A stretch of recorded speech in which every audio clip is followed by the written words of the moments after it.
বিসমিল্লাহির রহমানির রহিম। Shifat cooling system চ্যানেলে আপনাদেরকে স্বাগতম। আজকে শুক্রবার। প্রত্যেক সপ্তাহে আমরা চেষ্টা করি পিছনের এক সপ্তাহে আমাদের ইউটিউব চ্যানেলে এবং হোয়াটসঅ্যাপ যে নাম্বার দেওয়া রয়েছে ইউটিউবে, সেখানে বিভিন্নজন বিভিন্ন বিষয়ে কমেন্ট করে থাকেন এবং মেসেজ দিয়ে থাকেন, সেগুলো আপনাদের সাথে শেয়ার করে থাকি। পিছনের এক সপ্তাহে যারা বিভিন্ন বিষয়ে কমেন্ট করেছেন, ইম্পর্ট্যান্ট কমেন্টগুলো এবং মেসেজ যেগুলো দিয়েছেন, সেগুলো আজকের এই ভিডিওতে আমরা আপনাদের সাথে শেয়ার করব। সর্বপ্রথম হচ্ছে ইউটিউবে যে কমেন্টগুলো ইম্পর্টেন্ট সেগুলো নিয়ে আমরা কথা বলবো। একজনা আমাদের এখানে কমেন্ট করেছিলেন, মাইক্রো চ্যানেল কন্ডেন্সার ভালো না কপার কন্ডেন্সার ভালো? তো এটা সংক্ষেপে উত্তর হলো, মাইক্রো চ্যানেল যে কন্ডেন্সার এটা এনার্জি সেভিংয়ের ক্ষেত্রে পারফেক্ট। বিদ্যুৎ সাশ্রয়ের জন্য এই কন্ডেন্সারটি বেশ উপকারী। আর এটার সমস্যা হলো, এটা লিক হলে রিপেয়ার করা অনেক ক্ষেত্রে সম্ভবই হয় না, এটা পরিবর্তন করতে হয়। আর কপার যে কন্ডেন্সার, এটা তুলনামূলকভাবে মাইক্রো চ্যানেলের তুলনায় বিদ্যুৎ কম সাশ্রয় করে। আর হচ্ছে এটা সুবিধাটা হলো, যদি লিক হয় কন্ডেন্সারটা তাহলে এটা রিপেয়ার করা যায়। সব মিলিয়ে ডে বাই ডে হচ্ছে পৃথিবীর যে প্রযুক্তি এটা হচ্ছে অনেক উন্নত হচ্ছে। দিন দিন হচ্ছে মাইক্রো চ্যানেল যে কন্ডেন্সার এটা অনেক আগ থেকে ব্যবহার হয়ে আসছে। দিন দিন এটার যে জনপ্রিয়তা সেটা হচ্ছে আস্তে আস্তে বৃদ্ধি পাচ্ছে। আমাদের এখানে আরও একজন কমেন্ট করেছিলেন, বাই আউটডোর খুলে লাগানোর পরে টেকনিশিয়ান আর ব্যাককম করে নাই, তাহলে কি এসির কোনো ক্ষতি হবে? মানে তিনি বলতে চেয়েছিলেন যে এসির আউটডোর যে ইউনিট সেটা কোনো কারণে খোলা হয়েছিল, তারপর পুনরায় আবার সেটিং করেছিল, তখন হচ্ছে টেকনিশিয়ানের ব্যাককম করে নাই। এ নিয়ে আমাদের চ্যানেলে ফুল একটা ভিডিও আপলোড করা রয়েছে, আপনারা দেখে নেবেন। এসি স্থাপনের সময় বা পুনরায় ইনস্টলেশন যখন করা হয়, ইউনিটকে পারফেক্টলি হচ্ছে ব্যাককম করতে হবে, অর্থাৎ সার্ভিস পাইপ এবং ইনডোর যে ইউনিট সেটা পারফেক্টলি ব্যাককম করতে হবে। ব্যাককম না করলে বিভিন্ন রকম হচ্ছে সমস্যা হতে পারে। ফুল ভিডিওটা দেখলে আপনারা ব্যাককমের যে বিষয়টা, এটা হচ্ছে কনসেপ্ট, যেটা সেটা আপনারা ক্লিয়ার হবেন। আরও একজন আমাদের এখানে কমেন্ট করেছিলেন, ভাই আমার এসি অনই হচ্ছে না। এসি অন হচ্ছে না, এখানে হয়তো রিমোট দিয়ে আপনি এসিটি সঠিকভাবে অপারেট করতে পারছেন না। তার আগে হচ্ছে চেক করতে হবে পাওয়ার সাপ্লাইয়ের যে লাইন, এটা এসি পর্যন্ত সঠিকভাবে যায় কিনা। যদি এসিতে পাওয়ার আসে, তারপর আপনি পাওয়ার সাপ্লাই দেওয়ার পর দেখতে পাচ্ছেন যে পাওয়ার আসে, কিন্তু রিমোট দিয়ে এসিটি অপারেট করা যায় না, দেখবেন যে রিমোটটি কোনো লক করা রয়েছে কিনা বা এসিটি কোনো হিট মোডে সেট করা রয়েছে কিনা। কুল মোডের এসিগুলো অনেক সময় হিট মোডে সেট করা থাকে, পরবর্তীতে রিমোট দিয়ে প্রেস করলে সঠিকভাবে হচ্ছে এসি অপারেট করা সম্ভব হয় না। তো আমরা যারা এসি ব্যবহার করি, আমরা রিমোট ফাংশন বা বেসিক যে ধারণা সেগুলো হচ্ছে আমরা রাখবো, তাহলে ছোটোখাটো বিষয়গুলো টেকনিশিয়ানের শরণাপন্ন হতে হয় না। আর মোটামুটি প্রত্যেক দিনে বিভিন্নজন আমাদের এখানে কমেন্ট করে থাকেন, এই কোম্পানির এসি কেমন হবে, ওই কোম্পানির এসি কেমন হবে, বা কোন মডেলটা ভালো হবে, ইনভার্টার নেবেন বা নন ইনভার্টার নেবেন, বিভিন্ন বিষয় আমাদের এখানে হচ্ছে কমেন্ট করে থাকেন। বা এই কোম্পানির সার্ভিস কেমন, ওই কোম্পানির সার্ভিস কেমন, এই বিষয়গুলো হচ্ছে আপনারা সরাসরি আমাদের হোয়াটসঅ্যাপ যে নাম্বার দেওয়া রয়েছে সেখানে আপনারা মেসেজ দিবেন। তাহলে যে বিষয়গুলো আপনাদের জানার প্রয়োজন, আমরা চেষ্টা করব সঠিক একটা সমাধান দেওয়ার জন্য। আপনারা আমাদের হোয়াটসঅ্যাপ যে নাম্বার রয়েছে সেখানে আপনারা মেসেজ দিবেন। ওই নাম্বারটাতে আপনারা চাইলে সরাসরি কল দিতে পারেন, সমস্যা নেই। তো আপনার হচ্ছে সকালে 9টার আগ পর্যন্ত হচ্ছে আপনারা সরাসরি কল দিলে আমাদেরকে পাবেন। আর হচ্ছে রাত হচ্ছে মাগরিবের পর থেকে 10টা পর্যন্ত আপনারা যদি কল দেন, তাহলে হচ্ছে আমাদের সাথে সরাসরি কল দিয়ে কথা বলতে পারবেন। আর কখনো বেশি ইমার্জেন্সির প্রয়োজন হলে আপনারা ওই নাম্বারটাতেই আপনারা মেসেজ দিবেন, তাহলে ইনশাল্লাহ আমরা রিপ্লাই দেওয়ার চেষ্টা করব। এখন আমরা কথা বলবো হোয়াটসঅ্যাপে বিভিন্নজন বিভিন্ন বিষয়ে আমাদেরকে মেসেজ দিয়েছিলেন।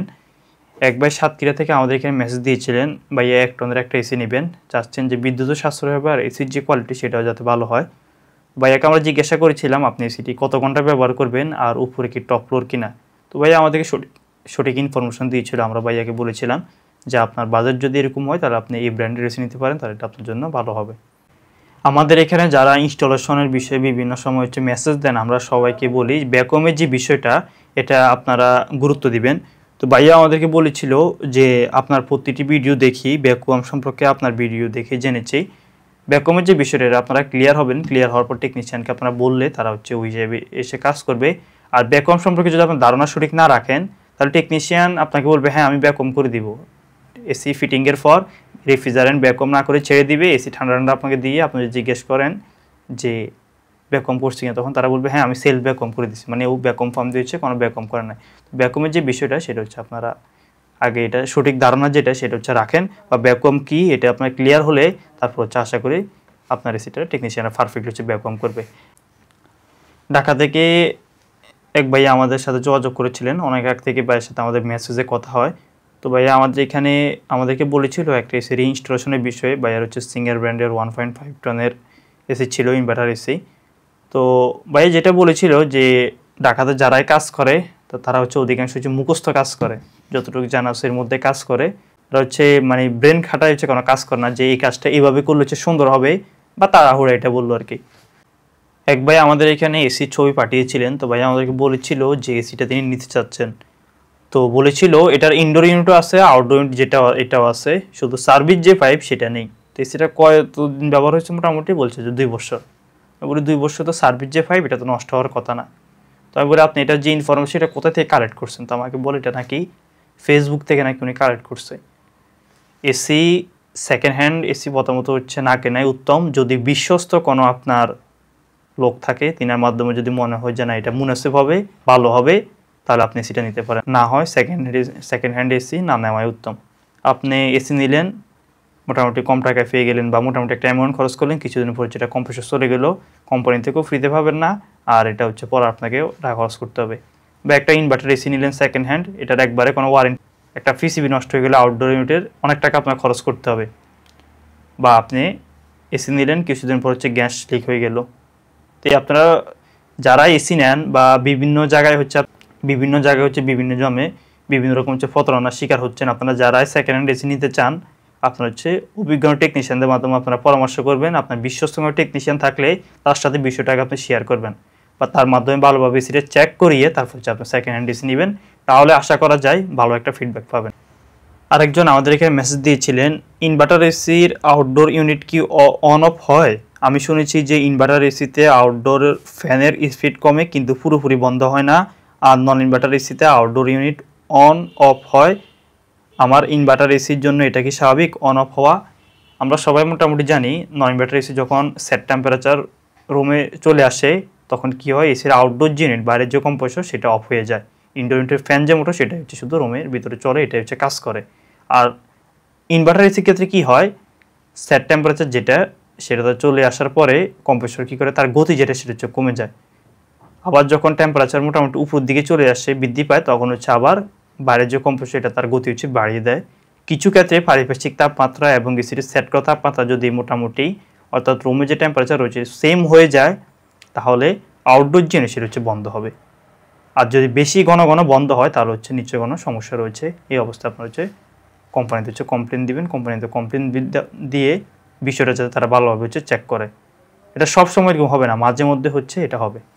ফেনী থেকে এক ভাই আমাদের এখানে মেসেজ দিয়েছিলেন, ভাইয়া আমাদেরকে কিছুদিন আগে রিকোয়েস্ট করেছিলেন যে ভাইয়া 2টা এসি এগুলো ইনস্টলেশনের পূর্বে সার্ভিস করে তারপর ইনস্টলেশন করে দেওয়ার জন্য। আমরা বলেছিলাম যে ভাই আমরা কুমিল্লার বাহিরে আপাতত হচ্ছে শুধু ইনস্টলেশনের যে কাজ সেটা নিচ্ছি। ভাইকে বলেছিলাম আপনি হচ্ছে কোম্পানিতে কমপ্লেন দেন, কোম্পানির যে টেকনিশিয়ান আছে তারা হচ্ছে আশা করি কাজটা ভালোভাবে করে দিবে। তো সেটিংয়ের পরে ভাইয়া আমাকে হচ্ছে মেসেজ দেয় যে ভাইয়ের একটা এসিতে E6 আসে। ভাইয়ের এসিটা ছিল ওয়ালটন ব্র্যান্ডের নন ইনভার্টার এসি। আমরা জানি নন ইনভার্টার এসিতে শুধু ইনডোরে একটা পিসিবি থাকে, আউটডোরে কোনো পিসিবি নেই। তো ইনডোর ইউনিটের পিসিবি যদি কোনো সমস্যা হয় বা কমিউনিকেশন যদি ফল্ট হয় এক্ষেত্রে হচ্ছে E6 যেটা সেটা আসে। পর ভাইয়াকে আমি বলি যে আপনি হচ্ছে যে টেকনিশিয়ান সেটিং করেছিল তিনি আগে বিষয়টা হচ্ছে জানান। ঢাকা থেকে এক ভাই আমাদেরকে মেসেজ দিয়েছিলেন, ভাইয়া প্রায় সপ্তাহখানিক ধরে হচ্ছে বিভিন্ন বিষয়ে আমাদের সাথে হচ্ছে পরামর্শ করছেন। তো ভাইয়া লাস্ট একটা বিষয় হচ্ছে মোটামুটি স্থির হলেন যে আমি এই এসিটা নিব বা এই কোম্পানির এসি নেবে। এখন ভাই হচ্ছে আরেকটা বিষয় হচ্ছে মানে ফ্যারেশনের মধ্যে পড়ে গেছেন যে তিনি ইনভার্টার নেবেন না নন ইনভার্টার নেবেন। ফাইনালি হচ্ছে আমার কাছে পরামর্শ চান। তো আমি ভাইকে বলি আপনি বাসায় পরামর্শ করেন, আমার সাথে তো পরামর্শ করবেন, ঠিক আছে আপনি কত সময় এসিটা ব্যবহার করুন? তো ভাইয়া বললো যে এই সময় ভাইয়া এসিটা ব্যবহার করবে এত ঘন্টা। তো ভাইয়াকে আমি বলি যে একটা সময় দেশে হচ্ছে উইন্ডো টাইপ যে এসি এগুলো হচ্ছে অনেক প্রচলন ছিল, মানুষ হচ্ছে উইন্ডো টাইপ এসির উপর মোটামুটি নির্ভরশীল ছিল। তারপর যখন আস্তে স্পিড টাইপ এসি বের হয় প্রথম অবস্থায় অনেক হচ্ছে স্পিড টাইপ যে এসিটা এটা মোটামুটি হচ্ছে বিভিন্ন কারণ হচ্ছে চয়েস করতে পারতো না বা এটা তো অনেক সমস্যা এই সেই। তা আস্তে আস্তে যখন আবার স্পিড টাইপ এসি অ্যাভেলেবেল হয়ে গেছে এখন মানুষ স্পিড টাইপ এসির উপর নির্ভরশীল হয়ে গেছে। তো আমাদের যারা এসি ব্যবহারকারী অধিকাংশই হচ্ছে নন ইনভার্টার এসি ব্যবহারকারী। ইনভার্টার এসি বের হওয়ার পর অনেকে বুঝছে পার্টস অ্যাভেলেবেল না বা সমস্যা হলে এটা রিপেয়ার করা অনেক সমস্যা এসেই। তবে আস্তে আস্তে ইনভার্টার যে চাহিদা এটা হচ্ছে বৃদ্ধি পাচ্ছে। তবে কোম্পানিগুলো যদি স্পেয়ার পার্ট যদি মোটামুটি কম টাকার মধ্যে পাওয়া যায় বা আপনার সেল সার্ভিস ভালো রাখে তাহলে আস্তে আস্তে ইনভার্টার এসির যে চাহিদা সেটা হচ্ছে বৃদ্ধি পাবে। তো তো আমরা যদি লম্বা সময় এসি ব্যবহার করি আমাদের জন্য পারফেক্ট হবে ইনভার্টার এসি, আর যদি কম সময় ব্যবহার করি তাহলে আমাদের জন্য পারফেক্ট হবে নন ইনভার্টার এসি। সব মিলিয়ে এই ছিল আমাদের এই সপ্তাহের ভিডিও। মোটামুটি অনেকগুলো বিষয় নিয়ে কথা বলা হয়েছে। দেখা হবে নতুন কোনো ভিডিওতে। ভালো থাকবেন। আল্লাহ হাফিজ।